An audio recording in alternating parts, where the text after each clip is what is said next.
বন্ধুরা দেখো আমার ভাগ্নিকে কি সুন্দর মেহেন্দি করেছে, মেহেন্দি পরেছে হাতে। আমি দেখেই না অবাক হয়ে গেছি, এত সুন্দর মেহেন্দি পরেছে। আমি জানতাম না যে এত সুন্দর মেহেন্দি পরতে পারে। দেখো কি সুন্দর ডিজাইনটা হয়েছে। একটু করো ডিজাইনটা, এই এই যে পেছনের ডিজাইনটা দেখো বন্ধুরা, কি সুন্দর হয়েছে। দেখো এটা বেশি ভালো লাগছে। দেখো, দেখি দেখি কি ভাল লাগছে ডিজাইনটা, আরও হাতে কি মানিয়েছে।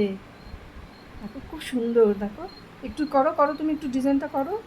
এই যে আমার ভাগ্নি করছে নিজে ডিজাইনটা।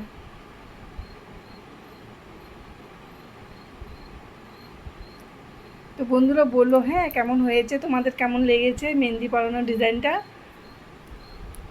ঝাম্পি পেছনে একটু দেখিয়ে দাও। হ্যাঁ, তো বন্ধুরা একটু কমেন্টে বলো কেমন হয়েছে। আমার ছোট ভাগ্নি নিজে নিজে মেহেন্দি পরেছে। দেখো ওর হাতে এত সুন্দর লাগছে। থু থু থু থু।